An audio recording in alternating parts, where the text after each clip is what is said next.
सभी मित्रों को नमस्कार। मैं आशीष पंचाल एक बार फिर से आप सभी का स्वागत है अपने ऑनलाइन प्लेटफॉर्म धायक क्लासेस में। आज हम आपको लेकर आए हैं एक ऐसा टॉपिक, हिमालय और नदियां हैं और प्रायद्वीपीय नदियां हैं।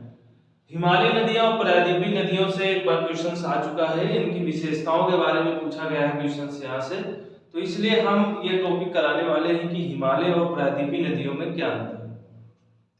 तो नदियों की सीरीज में हमारा पहला टॉपिक होगा और बेहतरीन टॉपिक है और इसको समझना बहुत जरूरी है, क्योंकि अपने भारत के अंदर जो अपवाह तंत्र है नदियों को लेकर के वो दो प्रकार से विभाजित किया जाता है, एक हिमालय नदी तंत्र के रूप में और एक किया जाता है प्रायद्वीपीय नदी तंत्र के रूप में। तो हमें हिमालय नदियों की विशेषताओं के बारे में पता होना चाहिए और प्रायद्वीपीय नदियों के बारे में भी पता होना चाहिए कि इनकी क्या क्या विशेषताएं हैं, क्या नहीं है। तो सबसे पहले हम बात करेंगे हिमालय नदियों की बात करेंगे। तो ये हिमालय नदियां आपको पता होना चाहिए, ये कई हजारों साल लगते हैं ग्लेशियर के निर्माण में और ग्लेशियर धीरे धीरे टेम्परेचर की वजह से पिघलते हैं, मेल्टिंग होती है इसमें और फिर धीरे धीरे क्या होता है, इनमें पानी की मात्रा लगातार बनी रहती है। इसलिए कहा जाता है, इन नदियों को कहा जाता है ये सदा नीरा होती है। क्या होती है? सदा नीरा होती हैं तथा हिम तथा हिमपात पर निर्भर होती है, निर्भर होती है। ये अपना पॉइंट लिखना पड़ेगा। ये नदियां क्योंकि ग्लेशियरों के कारण इसमें पानी लगातार बना रहता है, इसलिए नदियां सदा नीरा होती है और हिमपात पर निर्भर होती है, वर्षा पर निर्भर नहीं होती। परंतु ये नदियां वर्षा पर निर्भर होती है, वर्षा पर निर्भर होती है, आपको सबसे पहले पता होना चाहिए। दूसरी बात आपको बता दें कि हिमालय नदियां जो होती हैं वो लगातार बहती रहती हैं, तो उन्हें हम लोग कहते हैं युवावस्था की नदियां, युवावस्था की नदियां। ठीक है, क्योंकि इनमें बहाव लगातार बना रहता है, उतनी ही बहाव से पानी इस पर बना रहता है, इसलिए इन नदियों को हम जानते हैं युवावस्था की नदियों के नाम से जानते हैं। वहीं इन नदियों को हम लोग जानते हैं पौड़ अवस्था की नदियां, पौड़ अवस्था की नदियां जानते हैं। ठीक है ना, इन नदियों को हम लोग पौड़ अवस्था की नदियां जानते हैं, क्योंकि इन्हें बूढ़ी नदियों के रूप में शामिल किया गया। प्रायद्वीपीय नदियों की कुछ ऐसी नदियां जैसे उसमें गोदावरी है, सबसे बूढ़ी गंगा नदी के नाम से जानते हैं। इनको पौड़ अवस्था की नदियां क्योंकि वर्षा पर निर्भर होती है, जब तक मानसून रहता है, जब तक वर्षा अच्छी होती है, तब तक तो ये नदियां आसानी से बहाव करती हैं, और जब इन पर वर्षा की मात्रा बिल्कुल हो जाती है तो ये नदियों की लंबाई भी कम हो जाती है और सूख भी जाती है। इस वजह से इन्हें हम पौड़ अवस्था की नदियां कहते हैं। सबसे दूसरी बात करेंगे कि हिमालय नदियां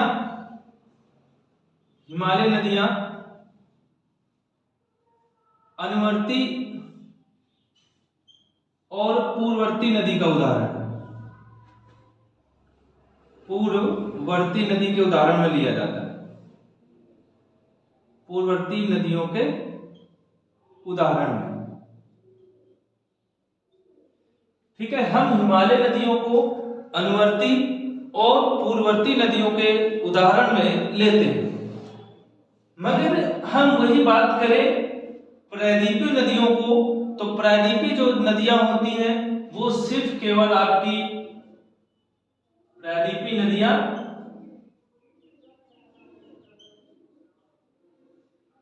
क्या होती हैं? अनुवर्ती होती है,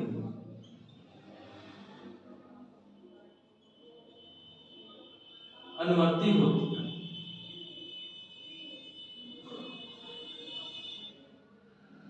मतलब इनका जो बहाव होता है वो जिस तरफ से वो निकलती हैं और जिस तरफ से वो बहना चालू कर देती हैं उसी तरफ वो बहती हैं, जिस तरफ से वो निकलना स्टार्ट करते हैं, अपने जहां पर उनका ओरिजिनेट होता है वहीं से वो जिस दिशा की ओर बहना चालू किए उसी दिशा की ओर बह जाएंगे। ठीक है, परंतु क्या होता है कि जो हमारी हिमालय नदियां होती हैं जिस तरह से बहना चालू कर देती हैं निकलने के बाद फिर वो मुड़ जाती है, मोड़ आ जाता है, मोड़ जाने के बाद फिर वो जाती है पहाड़ों से कटाव करती हैं, इसलिए आपको पता होना चाहिए ये गहरी गहरी घाटियां, है ना।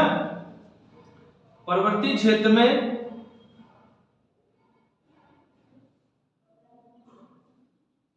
गहरी गहरी घाटियों का निर्माण करती हैं।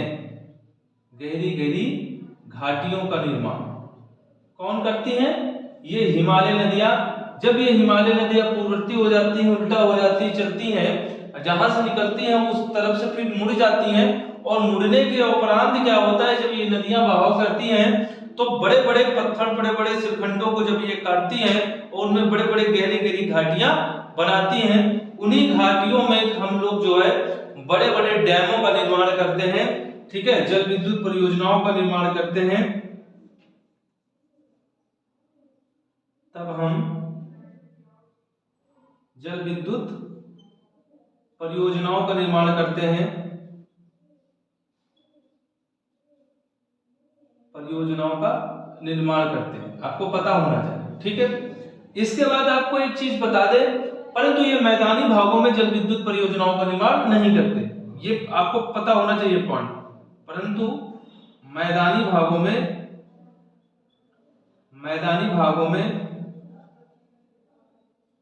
जल विद्युत परियोजनाओं का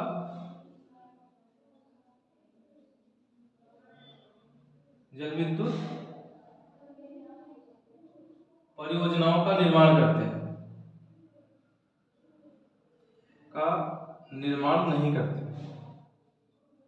निर्माण नहीं करते। आपको पता होना चाहिए कि जब ये गहरी गहरी घाटियां पर्वतीय क्षेत्रों में बनाती हैं ये नदियां, क्योंकि इनकी नदियों की लंबाई जो होती है वो सर्वाधिक होती है, और वहां पर वो गहरी गहरी घाटियों का निर्माण करती है, और वहां पर बड़े बड़े डैम बनाए जाते हैं जिससे विद्युत उत्पादन किया जाता है जल के माध्यम से, तो उसे जल विद्युत परियोजना कहते हैं। और जब ये मैदानी भागों में प्रवेश करती हैं तो वहां पर ये जल विद्युत परियोजनाएं नहीं पाई जाती, इनकी प्रमुख विशेषताओं के रूप में वर्णन हम करते हैं। परंतु इन मैदान फिर इसके बाद क्या है, नदियों की लंबाई सर्वाधिक होती है। आपको पता होगा कि हिमालय नदियों में 3 तंत्र आते हैं, गंगा नदी तंत्र, सिंधु नदी तंत्र और ब्रह्मपुत्र नदी तंत्र। वास्तव में नदियों की लंबाई सर्वाधिक है, उनमें जो मर्ज होती है नदियां, जो उनकी ट्रिब्यूटरी होती है, उनकी भी लंबाइयां सर्वाधिक होती है, तो नदियों की लंबाई अधिक होती है, ये पॉइंट आपको दिमाग में रखना है। परंतु इधर की बात अगर हम करें तो ये पर्वतीय क्षेत्रों से होकर नहीं बहती, ये मैदानी क्षेत्रों से होकर बहती हैं, है ना, मैदानी भागों से होकर बहती हैं,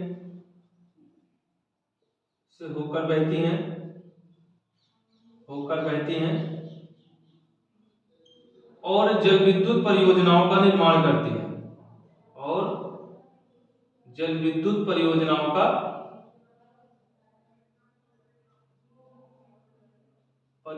का निर्माण करती है। आपको याद रखना पड़ेगा, ठीक है। मैदानी भागों में प्रवेश मतलब मैदानी भागों से होकर बहती है, घाटियों से होकर नहीं बहती, पर्वतीय क्षेत्रों से होकर नहीं बहती, और जल विद्युत परियोजनाओं का निर्माण करती हैं। आपने देखा होगा जो हमारी प्रायद्वीपीय नदियां उनमें सबसे ज्यादा आपको विद्युत परियोजनाएं देखने को मिलेंगी। आपको पता होना चाहिए कि इनकी लंबाइयां कम होती है,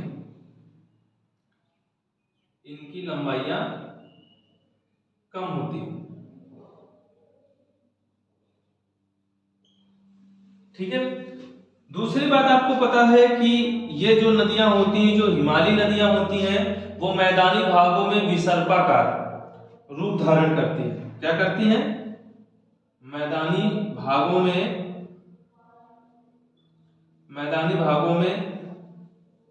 विसर्पाकार रूप धारण करती हैं।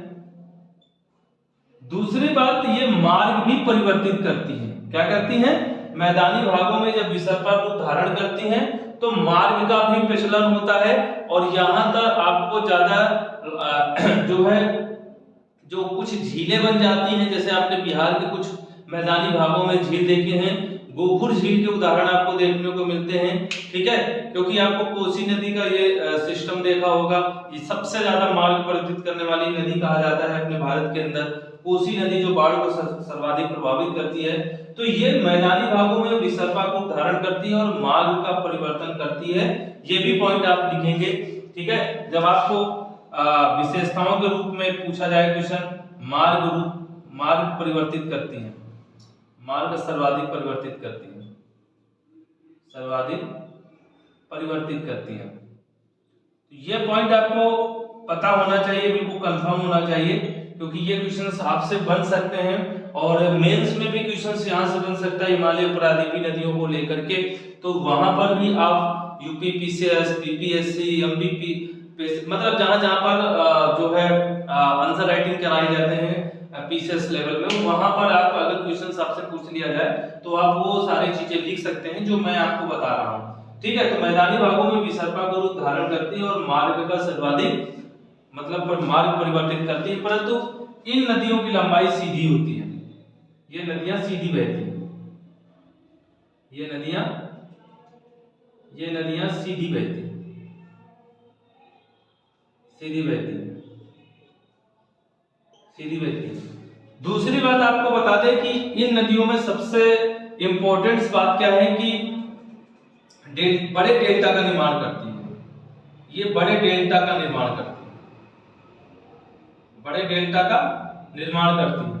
और ये क्या है, ये छोटे डेल्टा का निर्माण करती है, ठीक है। छोटे डेल्टा का निर्माण करती है, छोटे छोटे डेल्टा का निर्माण करती है, छोटे छोटे डेल्टा का निर्माण करती है। और कहां पर करती है बेटा, मुहाने पर।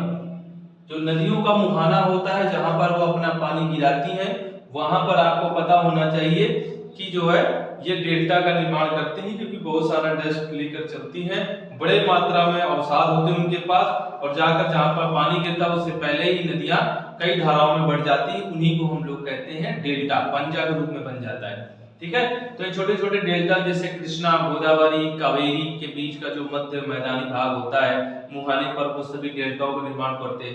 परंतु इसमें अगर देखा जाए बड़े डेल्टा के निर्माण में देखा जाए तो गंगा और ब्रह्मपुत्र डेल्टा होता है।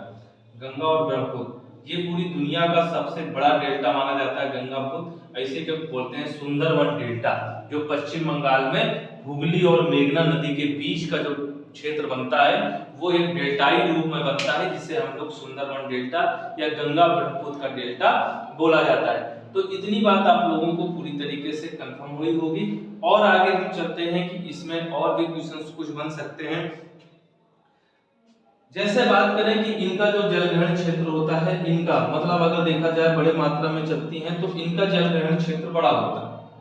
क्या होता है, इनका जलग्रहण क्षेत्र बड़ा होता है, बड़ा होता है, ठीक है।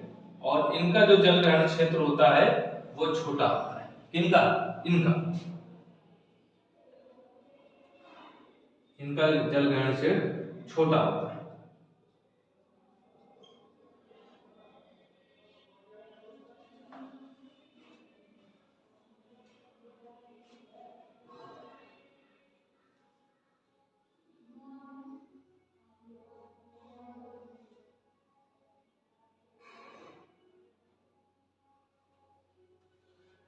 इसके बाद आपको बता दें कि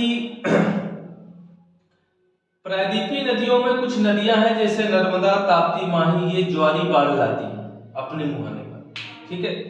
और ये क्या है, डेल्टा का निर्माण करती हैं। तो हिमालय नदियां अपने मुहाने पर डेल्टा का निर्माण करती हैं, परंतु जो प्रायद्वीपीय नदियां होती हैं, प्रायद्वीपीय नदियों में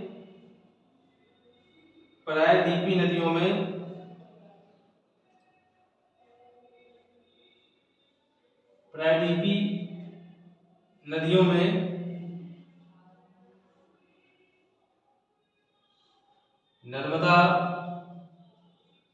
ताप्ती, माही अपने मुहाने पर, वैसे नर्मदा ताप्ती ही है, दो ही नदी हम लेंगे, नर्मदा ताप्ती अपने मुहाने पर ज्वारी बाढ़ लाती है, ज्वारी बाढ़ लाती है। आप ये चीज कह सकते हैं कि नर्मदा और ताप्ती दो ऐसी प्रायद्वीपीय नदियों में आपको पता होना चाहिए कि हम प्रायद्वीपीय नदियों को दो भागों में बांटते हैं, एक तो अरब सागर में गिरने वाली नदियां और एक बंगाल की खाड़ी में गिरने वाली नदियां। कुछ पश्चिमी घाट से निकलती है मगर पूर्व की ओर बहती हैं, और कुछ जो होती हैं वो पश्चिमी घाट से निकल करके पश्चिमी घाट की तरफ बहती हैं। उनमें कुछ नदियां हैं उनको भी हम अलग अलग करके चीजों को पढ़ेंगे, और जो पूर्व की नदियां हैं मतलब पश्चिम घाट से निकलती है मगर पूर्व की तरफ बह करके बंगाल की खाड़ी में गिरती है। उनमें ये नर्मदा और ताप्ती हैं जो अमरकंटक चोटी से निकल करके सीधा बहते हुए हमारे विंध्याचल और सतपुड़ा के मध्य भ्रंश घाटी से होकर बहते हुए जो है गुजरात के जो है खंबात की खाड़ी में अपना जल गिराती हैं। तो आपको पता होना चाहिए कि जो जल गिराती है तो अपने मुहाने पर जाकर वो ज्वारी बाढ़ एस्चुरी का निर्माण करती है और डेल्टा का निर्माण नहीं करती। मतलब ये दो ऐसी नदियां हैं भारत के अंदर जो डेल्टा का निर्माण नहीं करती, अपने मुहाने पर एस्चुरी का निर्माण करती हैं, इसलिए इन्हें ज्वारी बाढ़ इनके मुहाने पर सर्वाधिक आते हैं, इसलिए कहा जाता है। ठीक है, तो ये कुछ ऐसे पॉइंट्स बने हुए हैं जो हिमालय नदियां और प्रायद्वीपीय नदियों को लेकर के। इतने अगर फैक्ट आपको परमानेंट तैयार है तो आप आए हुए मेंस में भी क्वेश्चंस कर सकते हैं, और अगर प्रीलिम्स में क्वेश्चंस बनते हैं हमारे पीसीएस में, आईएएस में और बहुत सारे जो हमारे सिविल सर्विस एग्जाम होते हैं वहां पर अगर हमें इन क्वेश्चंस को ऐसे टॉपिक्स बनते हैं तो आप आसानी से क्वेश्चंस को सॉल्व कर सकते हैं। ठीक है, तो अगर ये पॉइंट हमेशा याद रहे आपके तो आपके दिमाग में सारे पॉइंट्स होने चाहिए दिमाग में परमानेंट। ठीक है, तभी आप बेहतरीन कर पाएंगे हर चीज को लेकर के। हमने वो जितना भी हो सका है उसमें सारे पॉइंट्स अच्छे बेहतरीन डाले हैं, अच्छे तरह के आपको समझाने की कोशिश की है, किसी प्रकार का आपको डाउट ना रह जाए, क्योंकि हमारा जो सेशंस होता है वो इतना डीपली जाते हैं हम कि आपको किसी प्रकार का डाउट और पूरा एक्सप्लेन करके उस टॉपिक को समझाने की भरपूर कोशिश करते हैं। ठीक है, जहां भी कुछ और रह जाता है तो आप कमेंट कर सकते हैं, कमेंट के माध्यम से पूछ सकते हैं, या हमारे दिए गए व्हाट्सएप नंबर पे मैसेज करके आप सारी चीजों को पता कर सकते हैं, कॉल कर सकते हैं हमसे। ठीक है, तो आज हम लोग अपने सेशन को यही समाप्त करते हैं, फिर मिलते हैं अगले सेशन में। ठीक है, आज के लिए बस इतना ही। थैंक यू सो मच, धन्यवाद, जय हिंद, जय भारत।